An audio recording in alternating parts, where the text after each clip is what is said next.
میں اپنی زندگی کی 30 بہاریں دیکھ چکی تھی۔ اس سال میری عمر 31 سال ہونا تھی۔ اس وجہ سے میں بہت پریشان تھی کیونکہ ابھی تک میری شادی نہ ہوئی تھی۔ اسی پریشانی میں مجھ سے نہ کھانا کھایا جاتا اور نہ ہی میں اپنا خیال رکھ پاتی۔ میری حالت دن بدن بگڑتی جا رہی تھی۔ میری ساتھ والی سبھی لڑکیوں کی شادیاں طے پا چکی تھیں اور جن کی شادیاں نہ ہوئی تھیں وہ مجھ سے کم عمر بھی تھیں اور ان کی منگنیاں طے پا چکی تھیں۔ میں ابھی تک گھر میں کنواری بیٹھی تھی۔ اماں ابا کو میرے بارے میں فکر تو تھی مگر ابا اس بارے میں بہت لاپرواہ واقع ہوئے تھا۔ ایک دن ابا کے گھر سے جانے کے بعد خالہ ہمارے گھر آئیں۔ انہوں نے اماں سے کوئی بات کہی اور اماں نے مجھے کچن میں کھانا بنانے بھیج دیا۔ میں سمجھ گئی تھی کہ کوئی بات تو ہے جس کا مجھ سے راز رکھا جا رہا ہے۔ میں کچن میں چائے بناتے ہوئے اماں اور خالہ کی باتیں سن رہی تھی۔ تب خالہ نے اماں کو بتایا کہ وہ ایک امیر و کبیر گھرانے کے لڑکے کا رشتہ لے کر آئی ہیں۔ امی یہ بات سنتے ہی خوش ہو گئیں، لیکن جیسے ہی خالہ نے یہ بتایا کہ وہ لڑکا ہمارے ہی خاندان کا ہے تو امی کا چہرہ بھج کر رہ گیا۔ کیا ہوا ہے؟ کیا تو خوش نہیں ہوئی؟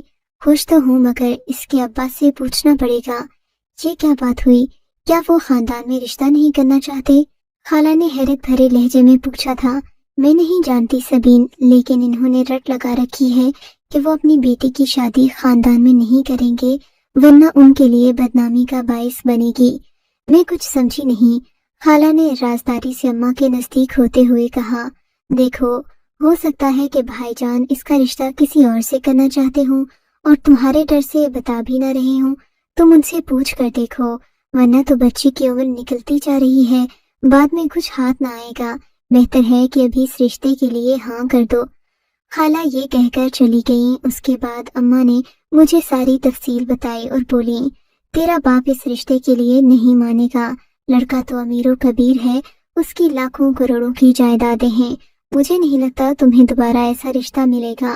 اماں تو یہ کہہ کر خاموش ہو گئیں مگر میرے دل میں کھلبلی سی مچ گئی کیونکہ میں کسی بھی امیر شخص سے شادی کر کے اب اپنا گھر بسانا چاہتی تھی، جبکہ اماں نے صاف کہہ دیا کہ ابا انکار کر دے گا۔ اور پھر وہی ہوا۔ شام کے 8 بجے جب ابا گھر آیا، کھانے کے بعد اماں نے ان کے سامنے بیٹھ کر اس رشتے کی روداد بیان کر دی اور ساتھ ہی یہ بھی کہا کہ میں اس رشتے کے لیے ہاں کہنا چاہتی ہوں۔ اماں کی بات سنتے ہی ابا جیسے بھڑک اٹھے، چارپائی سے اٹھ کر کھڑے ہو گئے اور اونچی آواز میں اماں کو ڈانٹنے لگے، تو جانتی نہیں تیری بیٹی میں نقص ہے، اسے خاندان میں نہیں بہا سکتے، تجھے میری بات سمجھ کیوں نہیں آتی؟ اماں ابا کی بات سن کر سہم گئی تھیں۔ اماں نہیں چاہتی تھیں کہ میں یہ بات سنوں مگر اب یہ بات میرے کانوں میں پڑ چکی تھی۔ میں فوراً بھاگ کر باہر آ گئی۔ یہ کیا کہہ رہے ہو ابا؟ اچھی بھلی تو ہوں میں، مجھ میں کوئی نقص نہیں ہے، خوبصورت ہوں، پڑھی لکھی ہوں، تم یہ کیوں کہہ کر میری بے عزتی کر رہے ہو؟ خاندان کے باقی لوگوں کو بھی یہی کہہ رکھا ہے کیا؟ اسی لیے کوئی میرا ہاتھ نہیں مانگتا۔ میں دروازے کی چوکھٹ پر بیٹھ کر رونے لگی۔ ابا ہانپتا کانپتا میرے پاس آیا۔ اس کے لہجے میں کمزوری تھی۔ نہ میرا بیٹا، ایسی کوئی بات نہیں، باپ اولاد کا برا نہیں چاہتا کبھی بھی، میں تیری بھلائی چاہتا ہوں۔ میں تجھے بتا نہیں سکتا، بس تجھ میں نقص ہے اور میں تجھے خاندان میں نہیں بہانے دوں گا۔ یہ میری ضد نہیں بلکہ میں تیرے لیے ایسا سوچتا ہوں، تو میری بات کو سمجھا کر۔ ابا نے یہ کہہ کر مجھے خاموش کروا دیا۔ ان کا ہانپتا کانپتا لہجہ دیکھ کر مجھ میں ہمت نہیں ہوئی کہ میں ان سے کسی بھی قسم کی وضاحت طلب کروں، سو میں خاموش رہی۔ مگر میرا دل کہہ رہا تھا کہ ابا مجھ سے کوئی بات چھپا رہے ہیں۔ اب میں بھی کچھ بجھی بجھی سی رہنے لگی تھی۔ اگر مجھ میں اتنا بڑا نقص ہے تو پھر میں کبھی بھی شادی نہیں کر پاؤں گی۔ یہ سوچ کر ہی میں چپ ہو کر بیٹھ رہی۔ اگلے دن میری دوست اقرا مجھ سے ملنے آئی۔ رہا نہ گیا تو میں نے اس سے یہ بات کہہ دی۔ میری بات سن کر وہ ہنس پڑی اور بولی، تو پاگل جھلی ہو گئی ہے کیا؟ تجھے نظر نہیں آتا تیرے ماں باپ اب بوڑھے ہو گئے ہیں، ان کو سہارے کے لیے ایک مکمل انسان کی ضرورت ہے۔ بیٹا تو کوئی ہے نہیں، اب تجھے ہی اس گھر میں رکھنا چاہتے ہیں تاکہ تو کبھی یہاں سے نہ جائے اور ہمیشہ ان کی خدمت کرتی رہے، یا تو یہ تیرے سر پر گھر داماد لا تھوپیں گے یا تیری کبھی شادی نہیں کریں گے۔ لکھ لے میری بات، اور اسی لیے تیرا باپ بہانے بنا رہا ہے۔ اقرا کی بات سن کر میں ہکا بکا رہ گئی۔ سوچا بھی نہیں تھا کہ ابا مجھ سے اتنی بڑی ہیرا پھیری کرے گا۔ خیر میں نے سوچ لیا تھا کہ اب ابا کی باتوں میں نہیں آؤں گی۔ تبھی میں نے بھی دل لگی کرنے کا سوچا، کیونکہ میں جانتی تھی کہ ابا شرافت سے مجھے بیاہنے والا نہیں ہے۔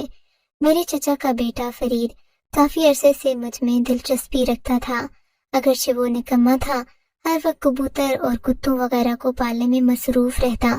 کتوں کو یا کبوتروں کو بیچنے سے اسے جو رقم حاصل ہوتی، فرید اسی سے اپنا گزارا کرتا، مگر مجھے اس بات کی کوئی پرواہ نہیں تھی، کیونکہ وہ 27 سال کا کڑیل جوان تھا اور میری عمر 30 سال ہو چکی تھی۔ بالوں میں سفیدی اتر رہی تھی۔ میں نے سوچا فرید بھی اتنا برا نہیں ہے، اچھا خاصا ہے، شکل و صورت بھی معقول ہے، رزق تو اللہ دیتا ہے، اگر اس نے چاہا تو کما ہی لے گا۔ یہی سوچ کر میں نے فرید کے اشاروں کا جواب مثبت طریقے سے دینا شروع کر دیا۔ فرید تو پہلے ہی مجھ پر لٹو تھا، ایک دو بار مسکرانے سے وہ تو میرا دیوانہ ہی ہو گیا۔ اب ہم تنہائی میں ملاقاتیں کرنے لگے۔ فرید نے مجھ سے محبت کا بھرپور اظہار کیا اور کہنے لگا کہ میں تجھے شادی کرنا چاہتا ہوں، تجھے اپنا بنانا چاہتا ہوں، تو ایک بار میری ہو جا، پھر میں تایا ابو کو خود سمجھا دوں گا کہ وہ تیرے بارے میں ایسی باتیں مت بولیں، میں تجھے کبھی چھوڑ کر نہیں جاؤں گا۔ اب میں اپنی اماں سے کہتا ہوں کہ وہ تیرے لیے تیرے ابا سے بات کریں۔ میں بھی خوش ہو گئی، کیونکہ فرید گھر کا لڑکا تھا۔ میرے خیال میں ابا اس بارے میں انکار نہیں کر سکتے تھے، کیونکہ فرید کو سبھی جانتے تھے، اور فرید اچھا خاصا فرما بردار شریف لڑکا تھا۔ بس اس کی بری عادت تھی کہ وہ کبوتر وغیرہ پالنے میں زیادہ دلچسپی لیتا تھا اور کوئی کام کاج نہ کرتا۔ فرید نے مجھ سے وعدہ کیا تھا کہ شادی کے بعد وہ مجھے گھر بٹھا کر ہی کھلائے گا، خاندان کی باقی عورتوں کی طرح مجھے گھر سے باہر پیسے کمانے کے لیے ذلیل و رسوا نہیں ہونے دے گا۔ میں نے فرید کی باتوں میں آ کر ابا کے بھی کان میں یہ بات ڈال دی تھی، مگر انہوں نے کسی قسم کے رد عمل کا اظہار نہیں کیا۔ میں سمجھی کہ اب ابا راضی ہیں۔ مقررہ دن پر فرید نے مجھے بتایا کہ آج چچی تمہارے گھر تمہارا رشتہ مانگنے آئیں گی، مگر اسی دن شام کو چچی بھڑکتی ہوئی میرے گھر پہنچی۔ ان کے اور ابا کے بیچ میں نہ جانے کیا بات ہو رہی تھی، کیونکہ یہ دونوں کمرہ بند کر کے اندر کوئی بات چیت کر رہے تھے۔ ابا کی آواز کمزور سی تھی، جبکہ چچی چیخ رہی تھی۔ اس سب معاملے میں بہت شرمندہ ہوئی، کیونکہ فرید نے مجھ سے کہا تھا کہ چچی میرا رشتہ مانگنے آئیں گی، جبکہ چچی تو لڑائی جھگڑا کرنے، ابا کو برا بھلا کہنے اور مجھے بد کردار کہنے اس گھر میں آئی تھیں۔ وہ ابا کو برا بھلا کہہ کر گھر سے چلی گئیں، جبکہ ہم ان کا منہ دیکھتے رہ گئے۔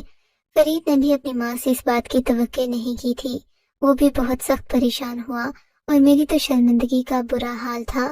ان کے جانے کے بعد ابا نے مجھے پیٹنا شروع کر دیا۔ منحوس، تجھے یہی ملی تھی، اسی کا بیٹا تجھے نظر آیا تھا شادی کے لیے، دیکھتی نہیں کہ وہ عمر میں تجھ سے 3 سال چھوٹا ہے۔ اس کی ماں مجھے کتنے تانے دے کر گئی ہے، یہ تو سوچ بھی نہیں سکتی۔ اس کے اور ہمارے بیچ جو معاملات ہیں ان کو ہمارے بیچ ہی رہنے دے۔ تو کیوں ایسی باتیں کرتی ہے بیٹی، جس سے تیرے باپ کا دل دکھے؟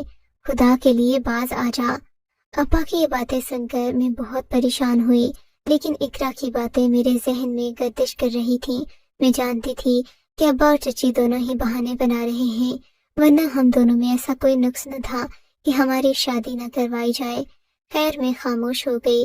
اب کی بار میں نے فرید کو بھی بتا دیا کہ یوں ہمارے گھر میں ہماری شادی نہیں ہونے والی، نہ تم کو کوئی لڑکی دے گا، نہ میرے لیے کوئی رشتہ آئے گا۔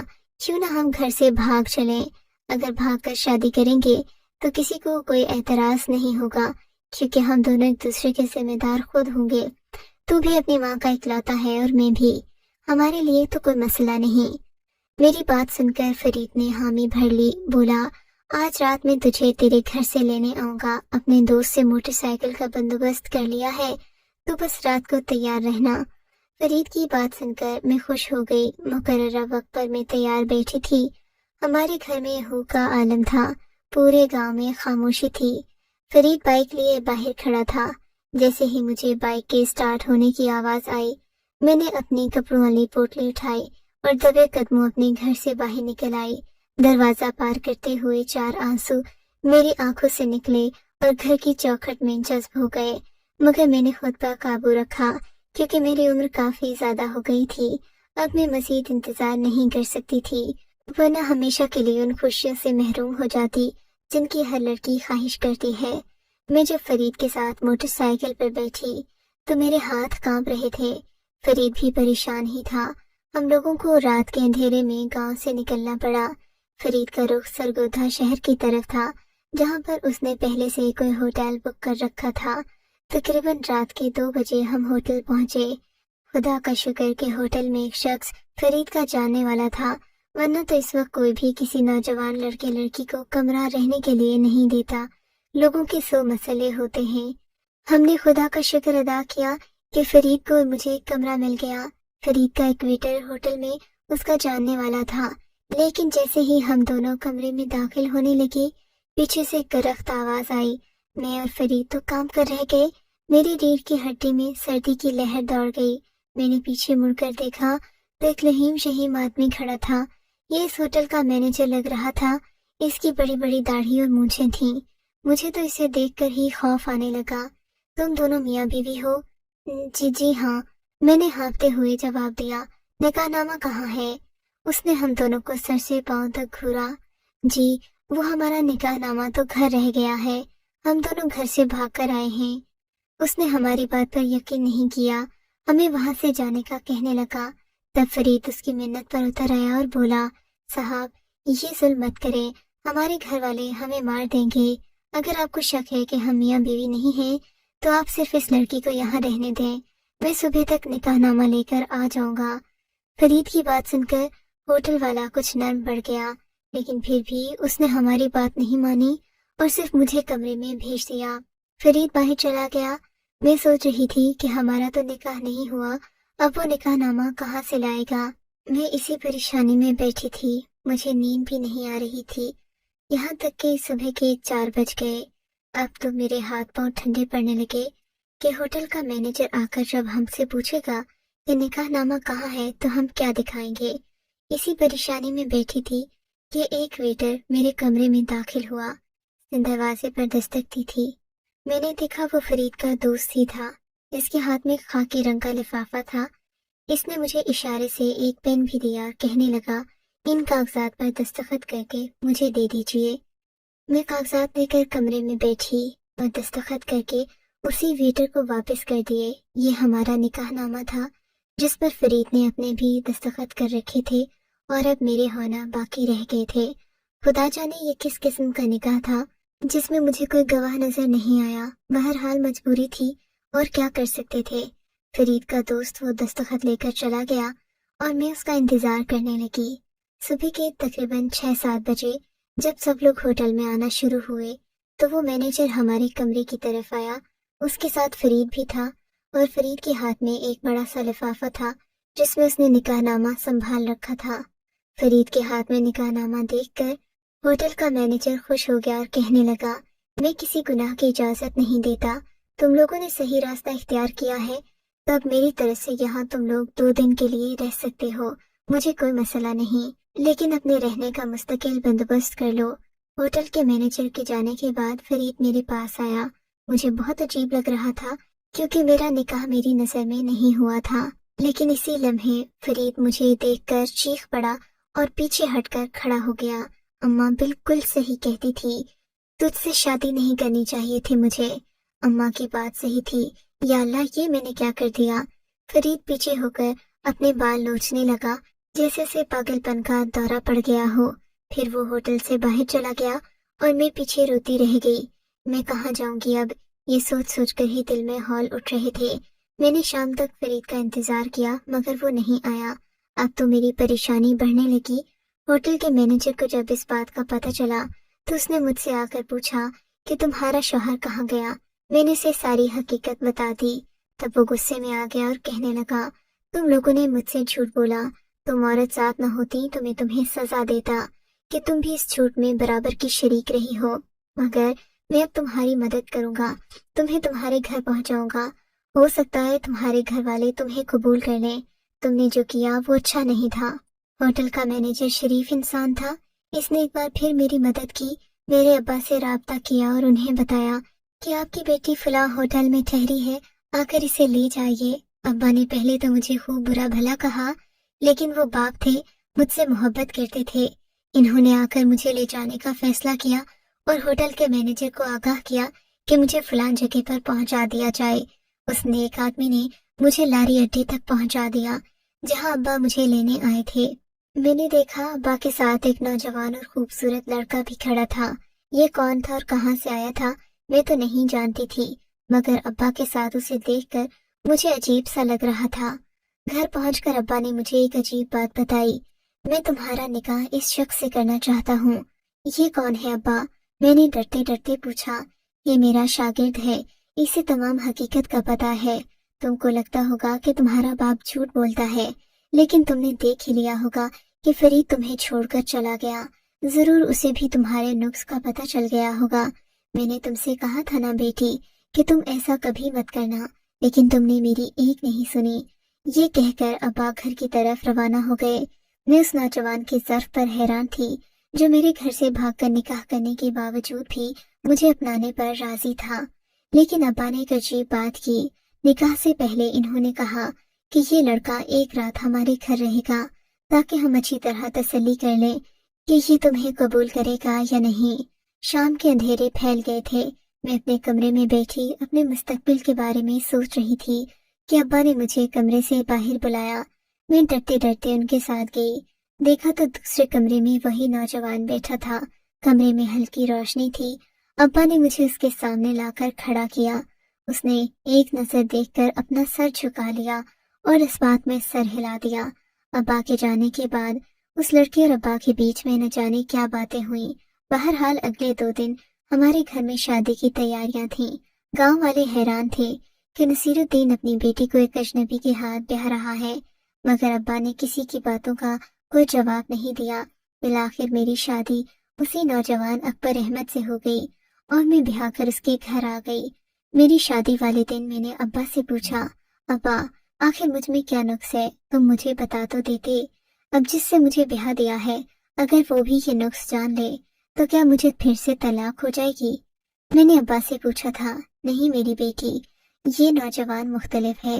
گاؤں والوں سے اس کے خیالات اور نظریات الگ ہیں۔ یہ تمہیں کبھی بھی اکیلا نہیں چھوڑے گا۔ دراصل تمہارے اندر اور کوئی نقص نہیں تھا میری بیٹی۔ جب تم پیدا ہوئی تھی تو تمہاری آنکھوں میں قدرتی طور پر ایک بیماری تھی جس کی وجہ سے تمہاری آنکھیں اندھیرے میں چمکتی ہیں۔ جب تو پیدا ہوئی تھی اس سے پہلے تیری چچی کے ساتھ میرے کچھ تنازعات چل رہے تھے جن کو بتانا میں اب تمہارے سامنے مناسب نہیں سمجھتا۔ بس بہتر ہوگا کہ تم اسے ایک ذاتی دشمنی سمجھ لو۔ اس عورت نے تمہارے باپ سے دشمنی کے طور پر تمہیں تباہ کرنے کا ارادہ کر لیا۔ اس نے چپکے چپکے سارے گاؤں میں مشہور کر دیا کہ نصیر الدین کی بیٹی ایک جن زادی ہے۔ اس کی آنکھیں اندھیرے میں چمکتی ہیں اور یہ جس سے بھی شادی کرے گی شادی کی رات ہی اس کی موت واقع ہو جائے گی۔ نصیر الدین کی بیٹی سے کوئی عورت اپنے بیٹے کا بیاہ نہ کرے۔ یہ سن کر گاؤں کی سبھی عورتیں تیری خوبصورتی کے بعد بھی تجھے حقیر جاننے لگیں، حالانکہ اس میں تیرا کوئی قصور نہیں تھا۔ بس عورتوں کے بارے میں مشہور ہے نا بیٹا کہ یہ تہمت لگانے میں دیر نہیں کرتی، اور تمہاری چچی نے بھی ایسا ہی کیا۔ انہوں نے گاؤں کی عورتوں کو تم سے متنفر کرنے کے لیے ایسا جال پھیلایا کہ خود میں بھی اسی جال میں پھنس کر رہ گیا۔ اسی لیے میں تمہاری شادی خاندان سے باہر کرنا چاہتا تھا۔ فرید نے جذباتی ہو کر تیرا ہاتھ تو تھام لیا، مگر وہ بھی اپنے ذہن کا کچا تھا، اپنی ماں کی باتوں میں آ گیا اور اس نے تجھے بیچ راستے میں چھوڑ دیا۔ ابا کی یہ بات سن کر میرے 14 طبق روشن ہو گئے۔ میں نے سوچا نہیں تھا کہ میری چچی اتنی لمبی دشمنی مجھ سے نبھائیں گی۔ بہرحال اکبر احمد ایک سمجھدار انسان تھے۔ انہوں نے مجھے دل و جان سے قبول کیا۔ آج میں ان کے 4 بچوں کی ماں ہوں اور یہ مجھے مذاق میں پرستان کی پری کہتے ہیں۔